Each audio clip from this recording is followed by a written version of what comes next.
नमस्कार, स्वागत है आपका न्यूज़ 11 में और मैं हूं आपके साथ बलराम शर्मा। G20 इंटरनेशनल योग फेस्टिवल वृंदावन की पावन भूमि पर होने जा रहा है।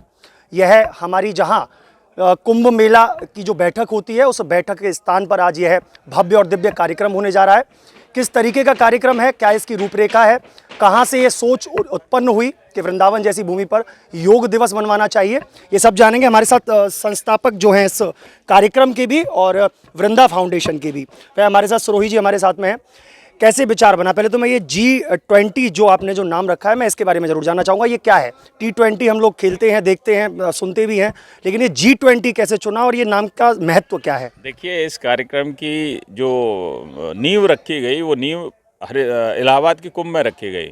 माननीय अरुण जी हमारे साथ थे और हमारे साथ ही साथ थे स्वामी पूज्य चिदानंद सरस्वती जी के कैंप में हम लोग एक हफ्ते रुके हुए थे। वहाँ उन्होंने 18 स्ट्रीम्स ऑफ योगा का एक कॉन्फ्लुएंस रखा, यानी योग स्ट्रीम्स का संगम के तट पे, ये उनका एक थीम थी।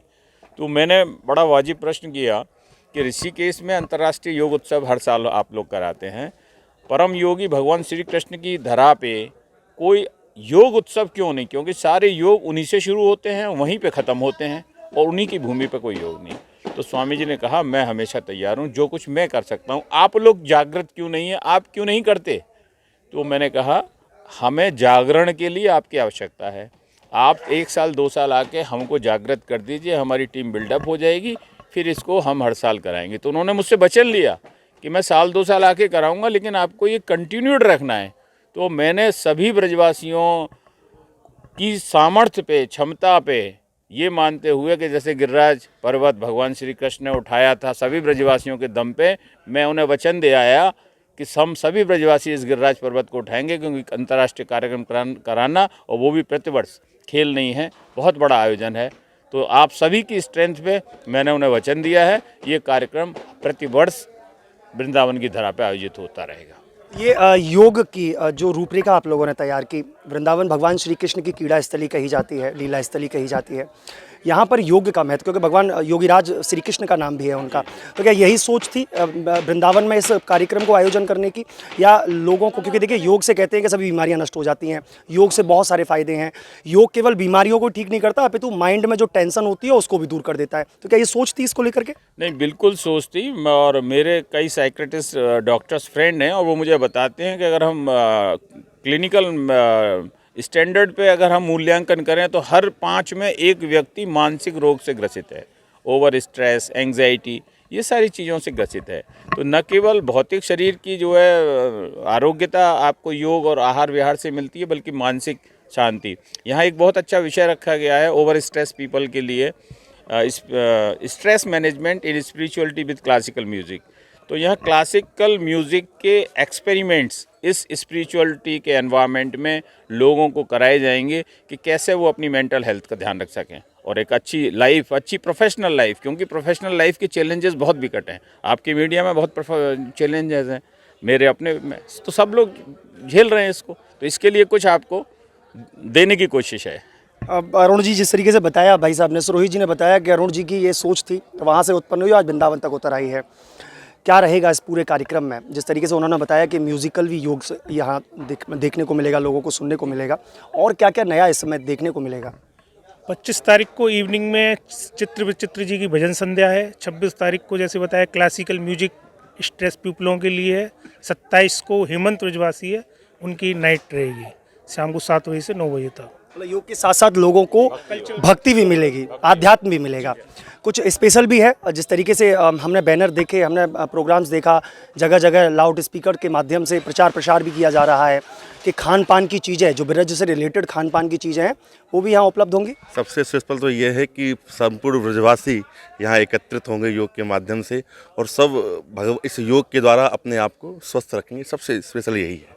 जी बिल्कुल। तो ब्रजवासियों की चाह और ब्रजवासियों को लेकर के जिस तरीके से मैंने अभी क्वेश्चन किया कि खान पान की चीज़ें रहेंगी, तो क्या ये एक अलग डिफरेंट चीज़ें रहेंगी? देखिए, योग के साथ अगर मिलेट्स दिया जा रहा है तो समझिए इससे बड़ी और सोच नहीं हो सकती। अभी कुछ देर पहले मैंने आपका प्रश्न सुना कि G20 क्या है। G20 मतलब ग्रेट 20 नेशंस। ग्रेट 20 नेशन में हमारा देश भी आता है, ऐसे G8 है, G16 है, G20 है। तो कितनी बड़ी बात है कि G20 के तहत हम वृंदावन जैसे क्षेत्र में योग और मिलेट्स का फेस्टिवल कर रहे हैं। मैं सभी से निवेदन करूंगा कि सभी यहाँ आएँ और न केवल योग का बल्कि म्यूज़िक और मिलेट्स का भी आनंद लें। जी, आचार्य जी भी साथ में हैं।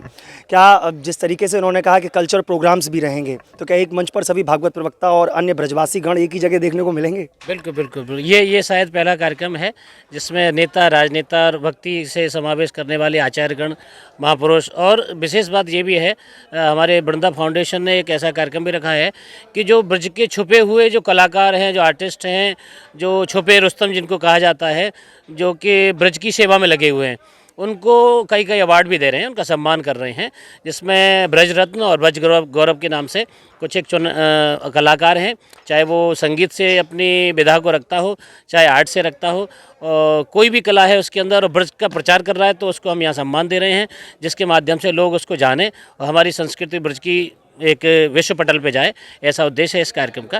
तो जी बिल्कुल, वाकई में सुरोही जी के पास मैं दोबारा से पुनः आ जाता हूं। सुरोही जी, कुछ विशेष लोग भी देखने को मिलेंगे, जिस तरीके से आचार्य जी ने कहा कि राजनीतिज्ञ लोग भी इसमें आ रहे हैं, कुछ धार्मिक लोग भी आ रहे हैं, तो कौन कौन मुख्य चेहरे इस पूरे कार्यक्रम में देखने को मिलेंगे? देखिए, इस कार्यक्रम में राजनीतिक जो देश के हमारे राजनेता हैं, मुख्य सभी को आमंत्रित किया गया है, जिनमें माननीय प्रधानमंत्री मोदी जी, अमित शाह जी, अपने गृह मंत्री, और साथ में योगी जी, दोनों हमारे उप मुख्यमंत्री माननीय ब्रजेश पाठक जी और केशव प्रसाद मौर्य जी, जिनके आने की कन्फर्मेशन मिली है कि ये लोग इन्होंने सहमति दी है, उनमें जनरल वीके सिंह साहब, श्री मेघवाल साहब कल्चर मिनिस्टर हैं सेंट्रल गवर्नमेंट में, श्री तरुण राठी साहब हैं उत्तर प्रदेश फिल्म विकास परिषद बोर्ड के chairman, Yogendra Upadhyay ji higher education minister हैं, धर्मवीर प्रजापति जी जेल मंत्री हैं, माननीय अश्विनी त्यागी जी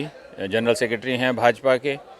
बहुत लंबी फहरिस्त है, मैं कहाँ तक याद रख के आपको बता पाऊँगा, लेकिन अध्यात्म की ओर कौन कौन रहेगा? अध्यात्म की ओर सभी जितने भी हमारे यहाँ पे विभूतियाँ हैं, सभी को आमंत्रित किया गया है। जो लोग किसी कार्यक्रम बस बाहर हैं तो उनकी अनुपस्थिति है, जैसे विजय कौशल जी महाराज नहीं रहेंगे, दीदी रितंबरा जी बाहर हैं नहीं रहेंगे, जो भी यहाँ उपलब्ध रहेंगे वो सभी आएंगे, सभी के ब्लेसिंग्स हमें मिलेंगे, सभी के दर्शन होगा। और मैंने तो सभी संत महात्माओं जब जिनसे मैं मिला, मैंने कहा कि आपके यहाँ भी मैं आपकी खान पान की उसको मुझे मतलब अगर मैं मेडिकल साइंस में देखूँ तो मुझे अखरता है कि जब कोई संत महात्मा 8 पूड़ी खाए, बहुत सारा चावल खाए, वो ठीक है भोजन है, लेकिन आपको जागृत होना पड़ेगा कि ये कितना हेल्दी आपके लिए है, कितनी समस्याएं डायबिटीज़ और ये सब देने वाला है, तो उसको मोटे अनाज से हम रिप्लेस करें। तो ये ब्रज के संतों की सेवा इस रूप में कि हम उन्हें जागृत कर दें कि महाराज जी क्या खाएं क्या ना खाएं, क्योंकि आदतें खाने की आज की नहीं है, 30-30, 40-40, 50-50 साल पुरानी है। तो कुछ स्टॉल भी लगाई जा रही हैं, मैंने सुना, जिस तरीके से मैंने प्रचार प्रसार के माध्यम से देखा कि कुछ खान पान की स्टॉल भी यहाँ लगाई जा रही है। यहाँ खान पान की स्टॉल्स हैं, करीब 20 स्टॉल लगाई जा रही हैं। ब्रज का फूड आपको चखने को मिलेगा, लेकिन उसमें प्राथमिकता हमारी मिलेट्स की होगी कि वो प्रिपरेशन अधिकतर मिलेट्स की हो, मोटे अनाज की हो, और मोटे अनाज की एग्जीबिशन भी मिलेगी। और मोटे अनाज के क्या फ़ायदे हैं वो भी यहाँ कई कंपनियाँ आ रही हैं, वो भी आप लोगों को बताएंगे कि मोटे अनाज के क्या फ़ायदे हैं। और आप यकीन मानेंगे कि जो मोदी जी का सपना था कि मोटे अनाज के लिए इंडिया को ग्लोबल हब में कन्वर्ट कर दिया है। अगर आप डाटा देखें तो कितनी कंपनियाँ, इंडियन कंपनियाँ इस फील्ड में एमर्ज हो गई हैं, जो बाहर विदेशों तक मिलेट्स को सप्लाई कर रही हैं। मैं ब्रजवासियों से कहूँगा, यहाँ के युवा से कहूँगा, क्यों सोए बैठे हो? सरकार की बहुत स्कीम्स चल रही हैं स्टार्टअप के लिए। इस मोटे अनाज को खरीदो, मार्केटिंग करो, विदेशों में भेजो, अपने पैरों पर खड़े हो, ये भी मैं कहना चाहूँगा। जी बिल्कुल। तो बाकी एक योग फेस्टिवल है, अपितु यह एक मेले के रूप में भी लगाया जा रहा है, जहां आप अपने बच्चों को लेकर अपने परिवार के साथ में यहाँ आ सकते हैं और इस दिव्य और भव्य कार्यक्रम का आनंद उठा सकते हैं। ऐसी अन्य खबरें हम आपको लगातार दिखाते रहेंगे। जुड़े रहिए न्यूज़ 11 के साथ में अपने सहयोगी मोहित गुप्ता के साथ। मैं बलराम शर्मा, न्यूज़ 11 वृंदावन।